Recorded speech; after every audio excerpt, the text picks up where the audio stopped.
sus preguntas. Así que sin más me gustaría finalmente entonces presentarlo a John Wasowski. Probando, 1, 2, 3. Richard, muchísimas gracias. Aprecio mucho tu presentación. Esto es muy loco, pero Richard me preguntó esta semana qué es lo que iba a hacer y yo le decía que no sabía en dónde iba a poder hacer mi presentación. Entonces dije, ay, qué bueno que vamos a poder tener esta presentación mucho más interactiva, ¿no? Porque pasé muchísimos años compartiendo reuniones con gente, mostrando transparencias y teniendo así como debates muy honestos. Así que realmente me va a gustar esto de poder responder sus preguntas, que esto de trasfondo, un poquito de historia. Estamos ahora con sedes en Norteamérica, en Comcast. Hay gente que está muy familiarizada con las tareas que estamos llevando a cabo. Así que vamos a darles un poquito de información de trasfondo. El programa de IPv6 de Comcast empezó hace 6 años y estuvimos trabajando activamente en lo que son los aspectos de la infraestructura para poder soportar IPv6 y desde mi punto de vista esto fue en incremento y estuvimos tomando esta oportunidad para realmente generar pequeños cambios en este periodo de 6 años, ¿no? Y me doy cuenta de que hay mucha gente acá que tal vez no haya estado trabajando con IPv6 hace tanto tiempo, pero afortunadamente creo que le podemos dar mucho del crédito a Comcast hoy en día, ¿no? Porque se aseguraron de que el IPv6 se mantenga dentro de este marco generalizado, dentro del radar de la comunidad, ¿no? Y hace unos años que estuvimos viendo qué pasaba con IPv6 dentro de todos los aspectos de la red, lo que es el backbone, los sistemas regionales, todo esto como para darles una noción, ¿no? A priori, yo creo que este fue uno de los aspectos más directos que tuvo el programa, ¿no? A priori, ¿no? En cambio, la back office, como algunos de ustedes tal vez estén dando cuenta ahora, muchas veces reciben cientos de, de solicitudes que tienen que estar retocadas o que hay que actualizarlas para poder soportar IPv6. Así que hasta recientemente creo que no hubo un aspecto tan trascendental. Nosotros somos una empresa de redes y realmente empezamos hace 5 años con las especificaciones y los requisitos para IPv6. Entonces, para mencionar algo que había mencionado antes, pusimos mucho trabajo para poder tener las implementaciones de nuestros proveedores para que IPv6 se convierta en una realidad para la comunidad. A ver, ¿hay algún operador de cable en la sala? Como yo mencioné, nosotros somos una empresa de cables. ¿Hay algún operador de cable acá? Porque esto realmente tiene que ver con asegurarse de que los CMS estén listos, el software que va incluido, el hardware que también generamos, ¿no? Para esto, y todos los que operen estas redes se van a dar cuenta de que la matriz de posibilidades que tenemos es súper abarcativa. Y hoy en día, como muchos de ustedes saben, empezamos a hacer pruebas, hace casi 2 años ya que empezamos a hacer pruebas y pasamos de lo que es 6RD a CR4 y empezamos con la implementación de IPv6 y por supuesto este proceso ha sido esencial para lo que es nuestra estrategia. Y yo estaba conversando con uno de mis colegas hoy y uno de los comentarios que salieron con respecto a 6RD y 6R4 es que para las bandas anchas en donde se necesita 6RD es una alternativa razonable, pero también nos dimos cuenta que en nuestra red, en donde tenemos capacidades, que el 6RD ni siquiera le llevaba los talones a lo que estábamos implementando. Entonces realmente ya superamos a XRD, cerramos lo que es la etapa de pruebas y realmente le dedicamos toda nuestra atención a implementar un IF6 nativo para nuestros proveedores. Y mucho de lo que hemos visto y de lo que hemos aprendido es importante para hablar de cómo los contenidos ingresan en lo que es el panorama más generalizado de esto. Entonces, en algún punto dado yo voy a dejar de disertar y ustedes van a poder hacerme las preguntas que crean necesarias. Desde mi punto de vista, en el enfoque de nuestras pruebas fue todo desde un enfoque residencial, es decir, que estamos hablando de 18 millones de suscriptores, ¿no?, que participaron de esto. Y en este momento, este año, lo que estábamos tratando de hacer era incrementar la iniciación de las pruebas y el proceso que elegimos para llevar a cabo estas pruebas era hacerlo en base a el suscriptor que tengamos, ¿no?, por suscriptor. Y vamos a ir con una mayoría y después vamos a hablar con Richard, con David, con Phil, y fuimos sumando gente simplemente para asegurarnos de que superáramos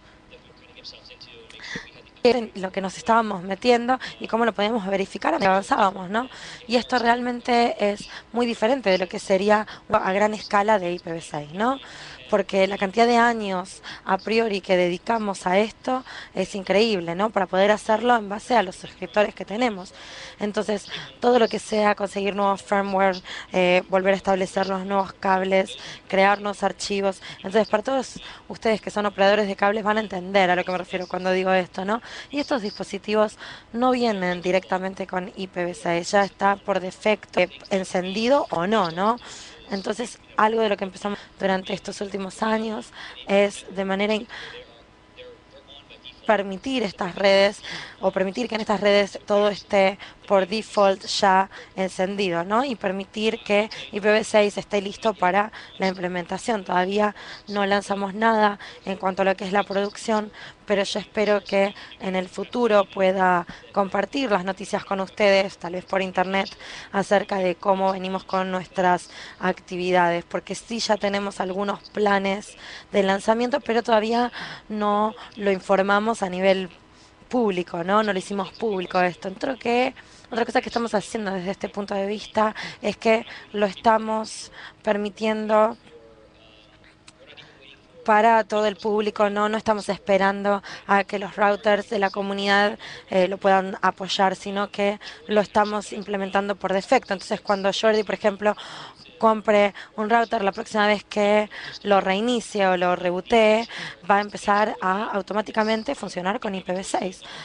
Entonces, tal vez Jordi no funcione como buen ejemplo, porque Jordi entendería lo que está pasando. Pero, por ejemplo, mi mamá o mis hijos no tienen ninguna idea de que IPv6 ya está implementado, ¿no? Entonces, esto es algo que estuvimos comprobando, ¿no?, con nuestras pruebas.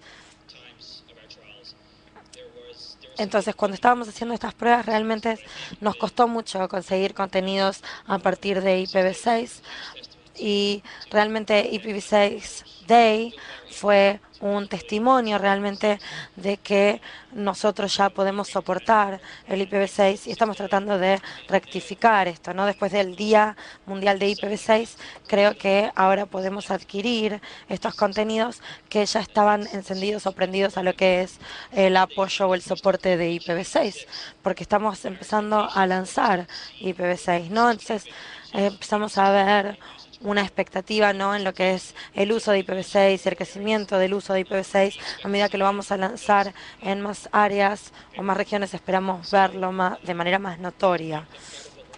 Entonces, parte de lo que estamos haciendo, como ya dije, el mensaje que les estoy tratando de enviar es que ya lo estamos implementando por defecto, sin esperar a que la gente lo pida.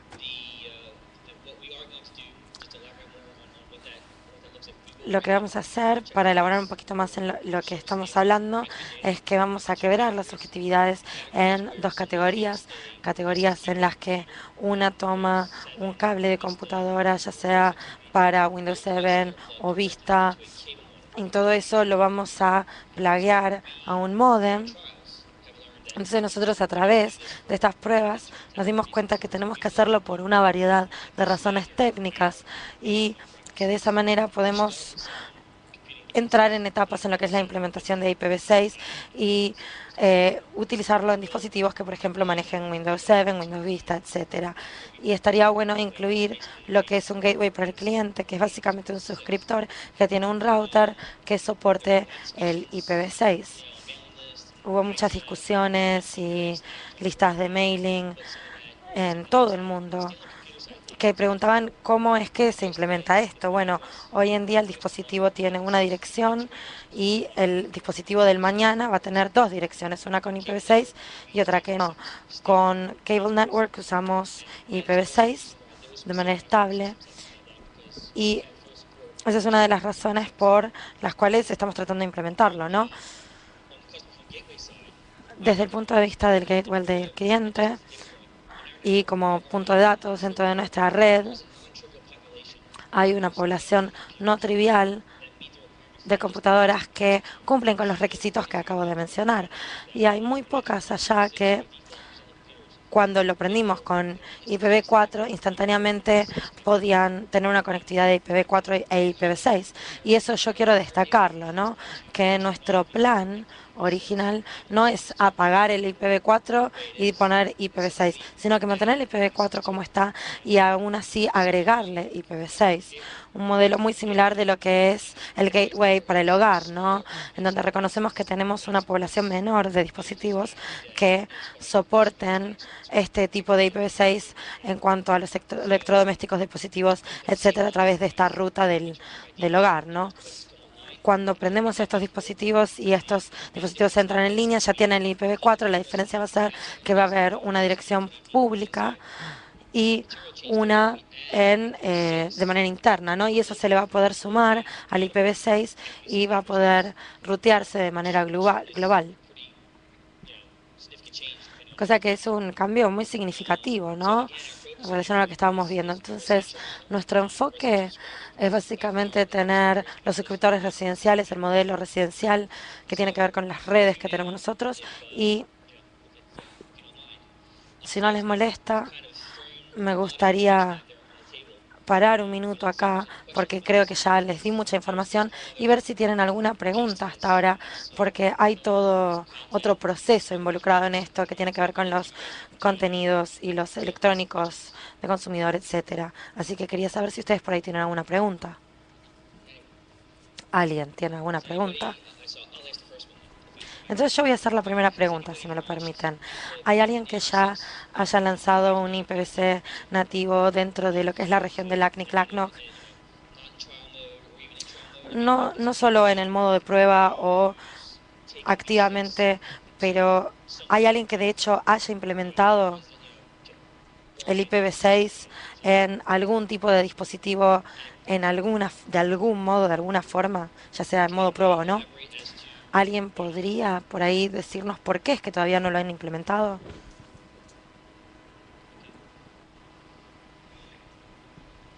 Por favor, hagan las preguntas al micrófono.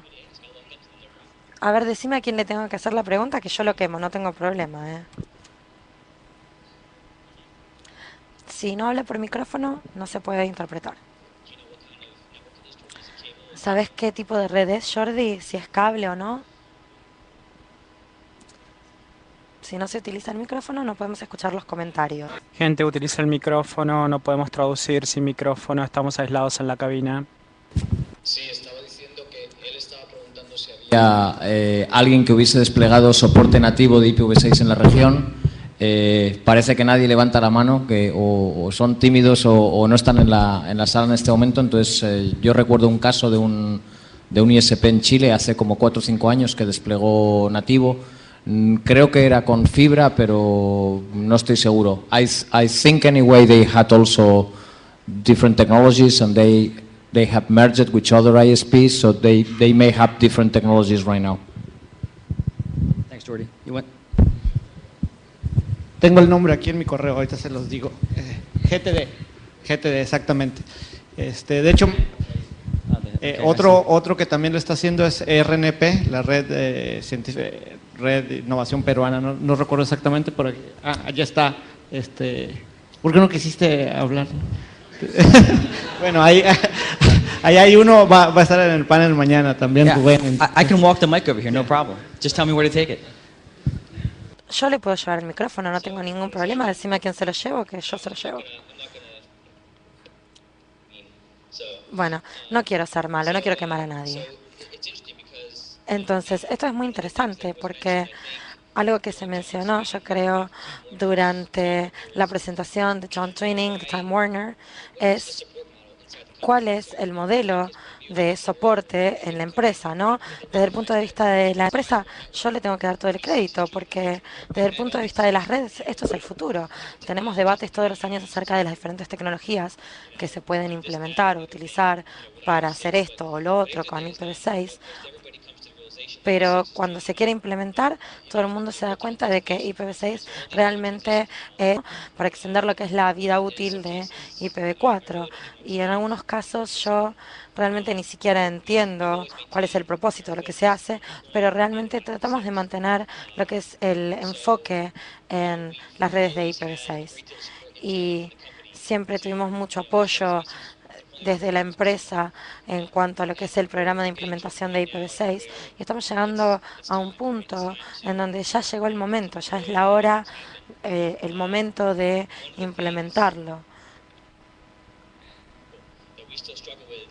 Y algo que todavía nos está costando es los problemas que tenemos con los proveedores en cuanto a la implementación y afortunadamente mucho de esto se resuelve con diferentes técnicas de administración de proveedores y que resultan muy eficaces, ¿no? Dependiendo de dónde se encuentre parado uno, ¿no?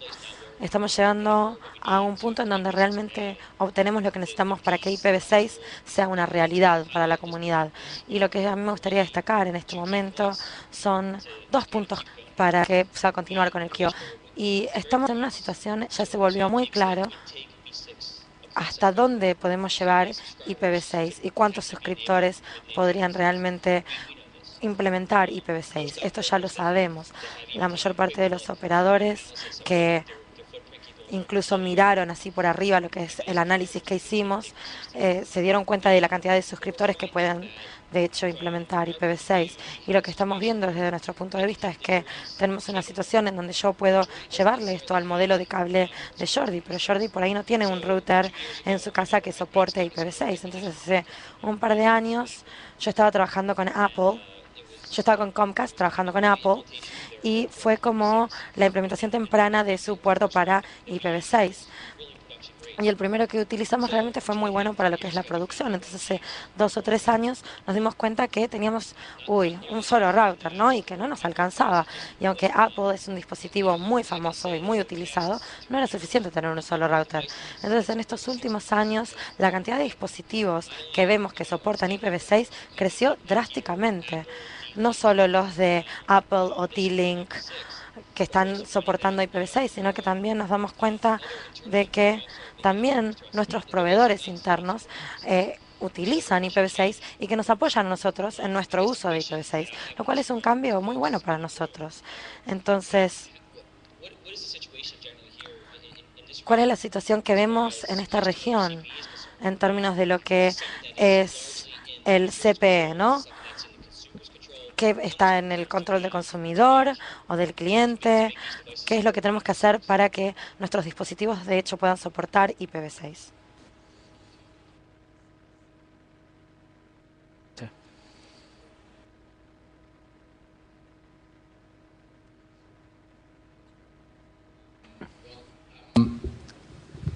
Also, to complement. Para suplementar la respuesta con respecto a la primera pregunta, trato de recordar cuántos proveedores de Internet tienen la implementación nativa de IPv6 en la región.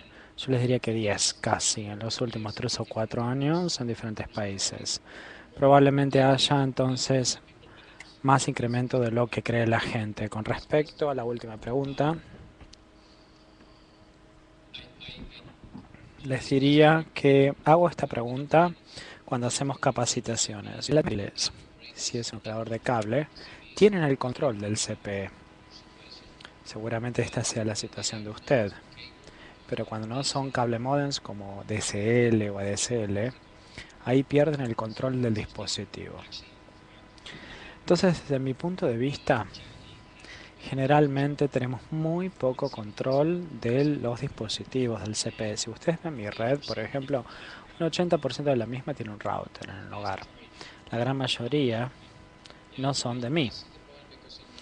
Esto lo veo en Norteamérica porque mucha gente compra en los locales los cable modems, pero no es popular para Latinoamérica, ni siquiera en Europa. En Europa, típicamente los operadores de cable son los que venden o los que proveen el cable modem y ahí el cliente no lo cambia. Sí, tal vez colocan algo después del cable modem, eso es otra cosa, otra historia. Pero bueno, ya que un cable modem y un router son diferentes, ojo, La mayor parte del tiempo es un net router, entonces es un dispositivo integrado. Entonces, si les prestamos atención a este dispositivo integrado, a este tipo de modelos, ¿no? Que parece ser un enfoque que está muy de moda en estos momentos. Desde nuestro punto de vista, estos dispositivos tienen la capacidad de hacer una actualización a IPv6 en el firmware. Nosotros tuvimos la capacidad y un control administrativo como para hacer dicha actualización. Una de las cosas que también hicimos es retrotraernos a la parte de la comunidad donde tenemos muchos dispositivos que han sido implementados en la red por el consumidor. Son dispositivos que en realidad nosotros tal vez le dimos un router o lo compraron en el local o lo que sea. Ahora volvemos a estos dispositivos y trabajamos con los proveedores como para implementar IPv6 para que el firmware se pueda actualizar. Obviamente le requiere al consumidor hacer algo y esto representa un problema por sí mismo, pero ya tener el firmware disponible para estos dispositivos y este que tengo en cuenta en particular es algo de un puerto nativo de IPv6, que es un subnetwork, ¿no? Para nosotros, imagínense, yo tengo conversaciones que la gente me dice, ¿por qué me importa ir a dispositivos existentes? Nos tenemos que concentrar en nuevos dispositivos. Yo les respondo siempre que en realidad va a llevar mucho más tiempo llegar ahí si uno adopta dicho enfoque. No sé si es algo popular, pero con los cable operadores, si administrativamente controlan los CPEs, parece una gran oportunidad, aún más como para poner las capacidades de IPv6 actualizadas en dichos dispositivos. Fala em português. Vamos a hablar en portugués. Respondendo Contestando tu última pregunta, con el escenario que vemos como usuarios, de los usuarios en Brasil, es muy común tener en sus casas, sus residencias, es muy común los usuarios terem un pequeño router debido al costo, es barato hoy en día. Entonces, en estos casos, el proveedor no tiene control sobre ese equipo y es muy común en el escenario brasileño. Y te quería hacer una pregunta.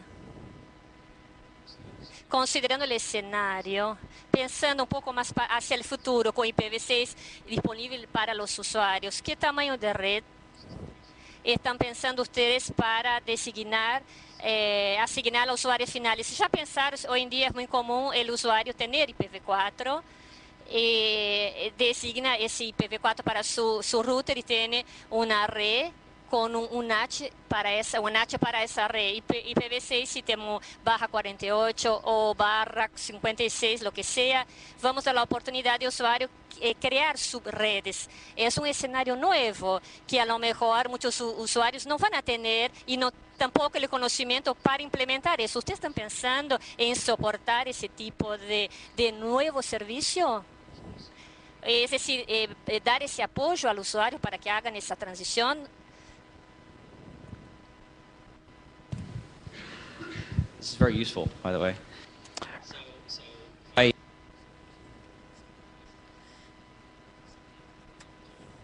Para dar a oportunidad That most everybody, even today,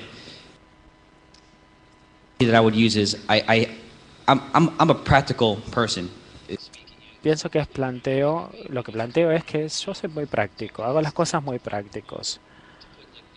A veces dudo de poner temas muy avanzados como para tener un gran debate sobre esto. El hecho es de que aún la implementación más básica de IPv6 está en sus principios, en sus comienzos. Entonces estamos discutiendo cómo tener unas redes más jerárquicas avanzadas.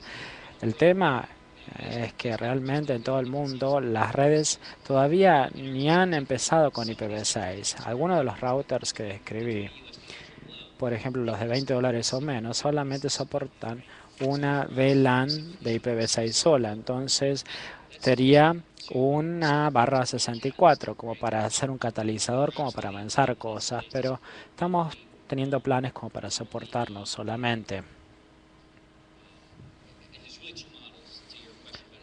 Dos modelos, ¿no?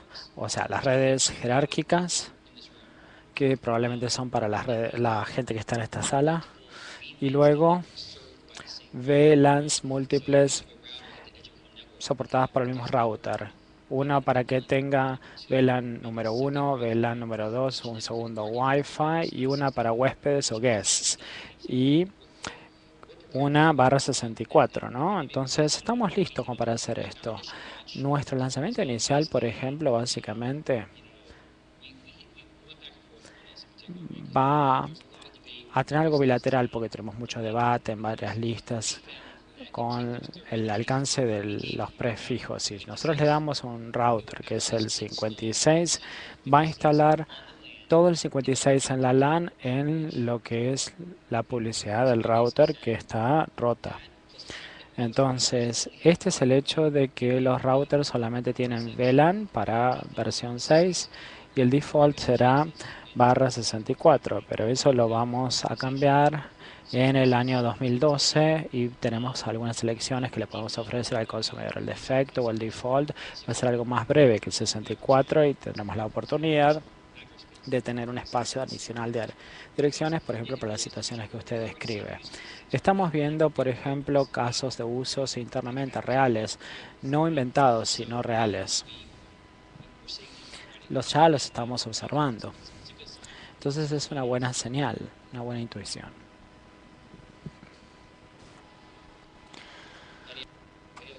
¿Alguna otra pregunta? ¿Comentario?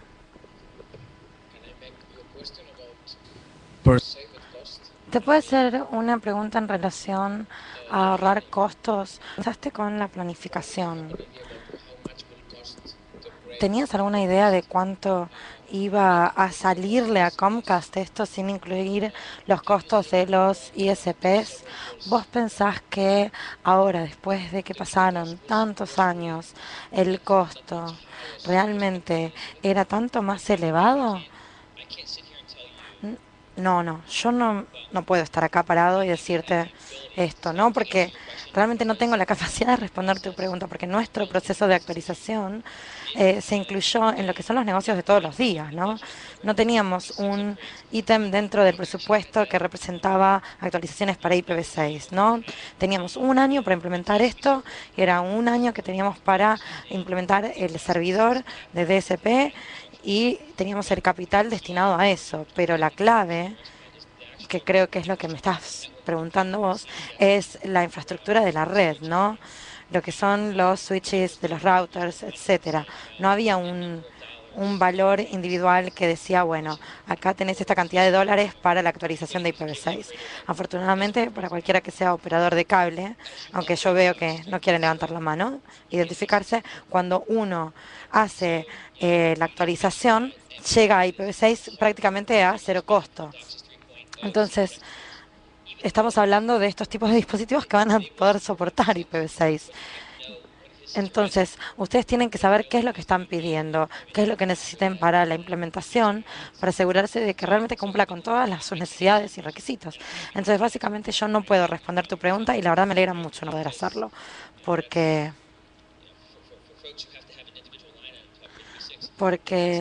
para aquellos que tienen un costo fijo dentro de la empresa a dedicar para IPv6, debe ser un número bastante grande.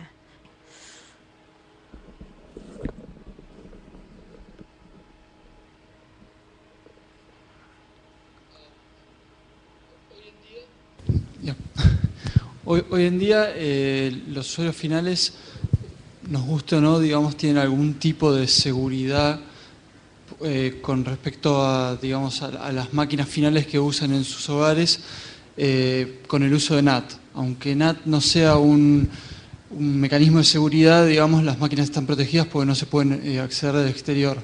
Con IPv6 eso no va a suceder y quería saber si hay alguna provisión en cuanto a los equipos que se le está poniendo a los usuarios, si hay algún tipo de políticas de seguridad por default que eviten que las máquinas queden expuestas a la Internet.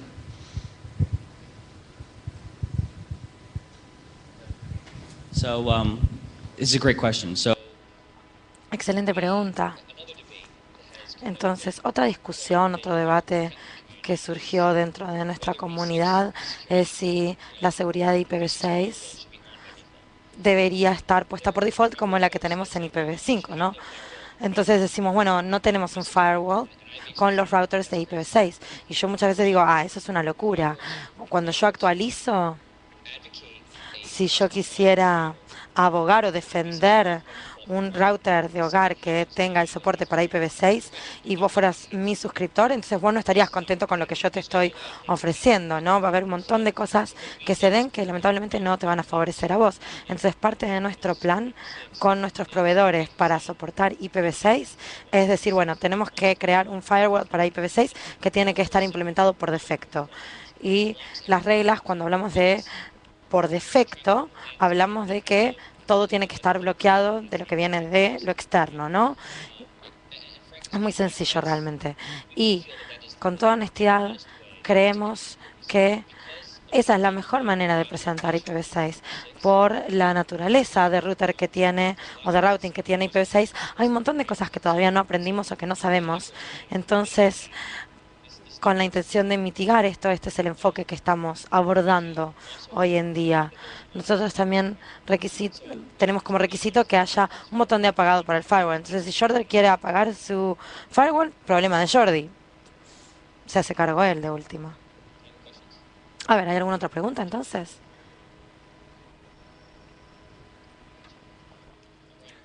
Estoy corriendo para llevarte el micrófono. Muchas gracias. No, solamente quería hacer un seguimiento en relación al comentario que hiciste, John, porque esto me resulta muy curioso. Con IPv4 sabíamos que la mayor parte de los ataques, si habláramos de ataques anónimos, venían de un paso de la dirección, ¿no?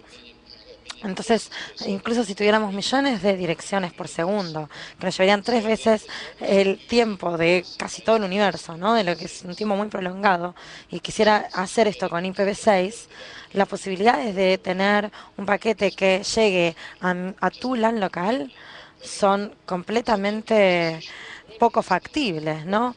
Entonces, ¿cuál es el perfil de ataque en IPv6 para el cual estamos realmente generando estos firewalls? Porque nuestra experimentación con este tipo de tráfico ahora indica que realmente no vimos ningún ataque real. Y los otros ataques que vemos tal vez no utilicen la dirección esta de 1 a 1. Eso es obvio. Entonces, si queremos revertir el DNS, ¿por qué haríamos esto? Además, fuera de eso, realmente no sé si entendemos que no hay un perfil de ataque hoy en día. Entonces, ahora me resulta muy curioso que vos hables de establecer algo por defecto, pero no estoy seguro de para qué va a servir. Excelente pregunta. Entonces, por todo lo que hicimos en estos últimos 6 años, yo creo que mi primera reacción es que soy paranoico y no estoy dispuesto a arriesgarme. Entonces, trabajamos mucho internamente y dentro de la industria. Entonces, realmente no me quiero arriesgar a nada. Entonces, como ya dije, es muy difícil que la gente no habilite o deshabilite el firewall, ¿no? Entonces, uno puede deshabilitar el firewall, pero entonces tendríamos consumidores muy poco felices con esto. Bueno, es que parte del problema con firewall realmente sí le llega a la gente, ¿no? Porque hicimos muchos experimentos, muchas pruebas con las capacidades de IPv6 y hay mucha gente que tiene máquinas que todavía funcionan con Windows y todavía pueden ir de 4 a 6. Y la tasa de fallas, la cantidad de veces que la conexión no funciona, está por sobre del 15 al 20%. Entonces, estamos diciendo que una gran cantidad de estos no funciona y la razón por la cual no funciona es porque la mayor parte de la gente bloquea el protocolo 41 que ingresa. Entonces, la experiencia de Dual Stack es muy mala, porque tenés que esperar como 20 segundos para volver a obtener la actualización de los archivos y genera un daño, porque también el tunneling se confunde con lo que es el firewall. Entonces, es por eso que tener todo esto habilitado por omisión o por defecto realmente genera una experiencia muy mala para el consumidor, ¿no? Yo no tenía idea de eso, porque siempre que veo esto como que, o que vengo a estas cosas, como que me llevo más información.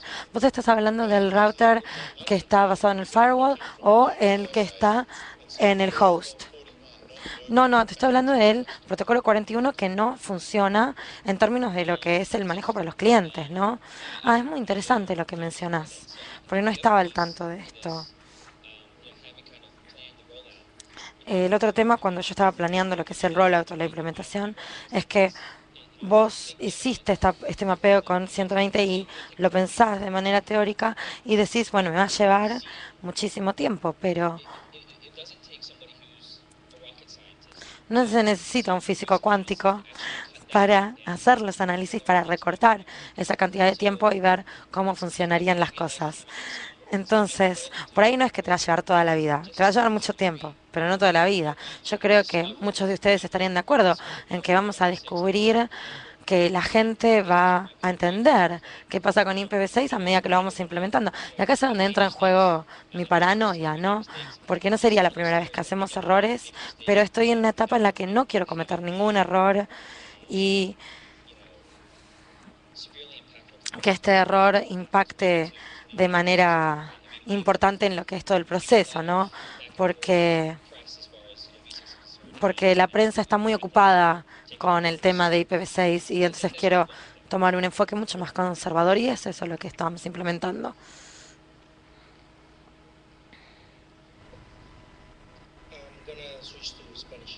Voy a hablar en español entonces.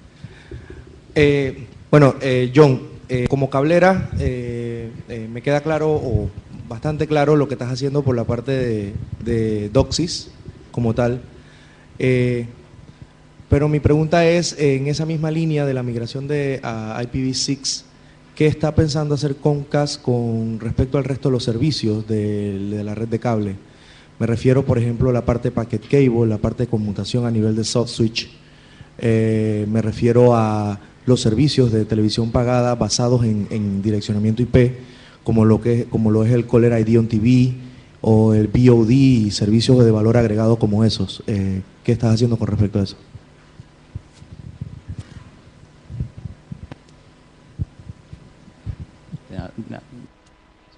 Muy buena pregunta, muchas gracias. Muy bien, el foco se centra en datos de alta velocidad, porque eso sí va a llevar a la transición de V6.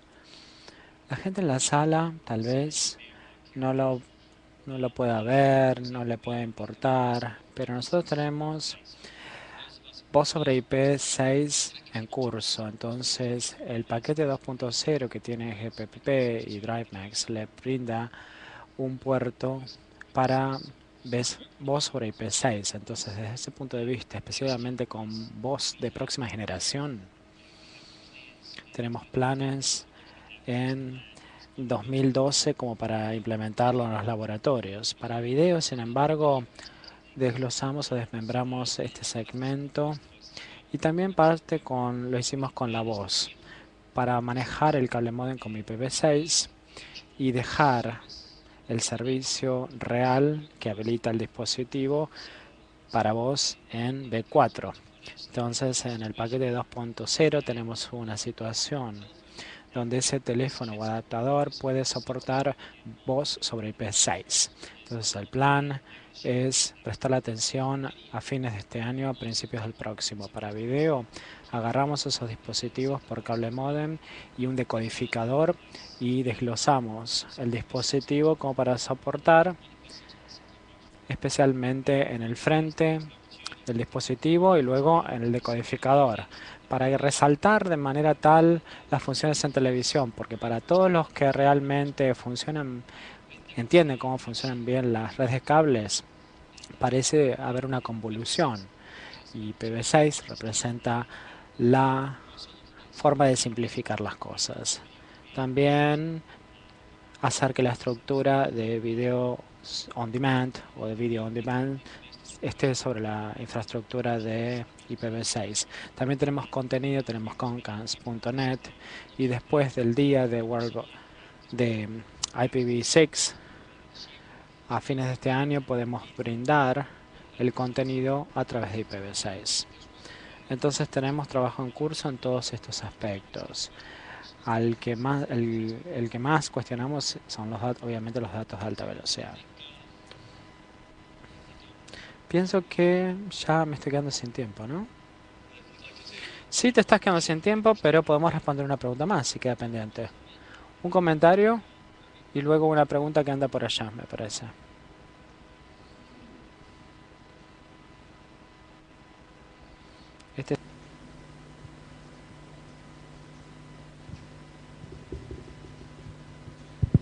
Fernando Bont.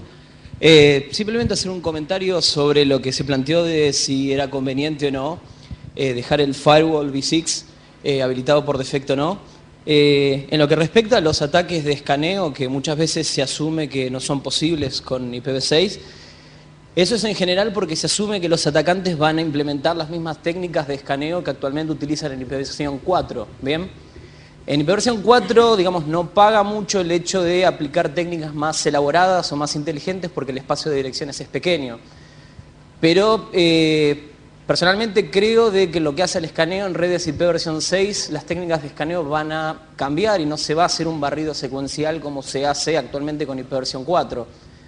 Un ejemplo simple puede ser de que en el caso de muchas aplicaciones, ya sea correo electrónico, aplicaciones peer-to-peer y demás, de alguna manera dejan salir o hacen un leaking de información de direccionamiento, ¿bien? Entonces en ese caso, por más de que se utilicen direcciones de privacidad, es muy fácil agarrar y obtenerlas esas direcciones. Por eso me parece que es muy sensible, o sea, correcto, de que el firewall se mantenga habilitado por defecto.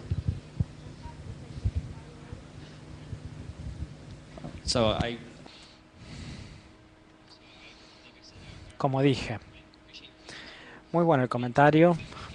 Nosotros factoreamos ya estas variables, las contemplamos. Es por eso que tomamos un enfoque conservador. Queremos tener cautela. El hecho es que desconocemos. Lo que desconocemos es por eso que vos lo planteaste de esta manera. Estamos de acuerdo con vos, exacto. Y ahora vamos a hacer dos comentarios y luego voy a tomar responder la última pregunta. Si ya hay una pregunta, le pasamos el micrófono al señor. Fernando, ¿se lo pasás? Que lo habilite, por favor. Gracias. Hola. Buenas tardes. Yo pertenezco a una red de operador móvil que ofrece servicios de valor agregado, de datos, de voz, etc. Yo tengo una pregunta. Como primer paso para migración a IPv6, uno realmente lo que mira es si los equipos, como dicen los fabricantes, son IPv6 ready, que en teoría todos lo son, pero realmente uno se va a mirar si realmente soportan o no el protocolo IPv6. La pregunta es, ¿qué es lo que sigue? ¿Qué es lo segundo que debemos hacer? Hay teorías, empezamos en el core, en el acceso, en el border, en los equipos de red, en los teléfonos móviles, en los contenidos. Uno de los servicios nuestros es la navegación a internet. Ok, vamos a nuestros servicios de internet, sean propios o rentados. Pero ¿qué es lo segundo? O sea, ¿dónde empezamos a aplicar o por dónde seguimos después de saber que los equipos y la red ya tienen IPv6 habilitado o está lista para esto? Ok. Muy bien. Los puntos finales en sí, los endpoints, ¿están soportando IPv6 en tu escenario? ¿Ya está todo soportado con IPv6 en tu situación? Dicen que sí, pero hay que verificarlo. En teoría sí.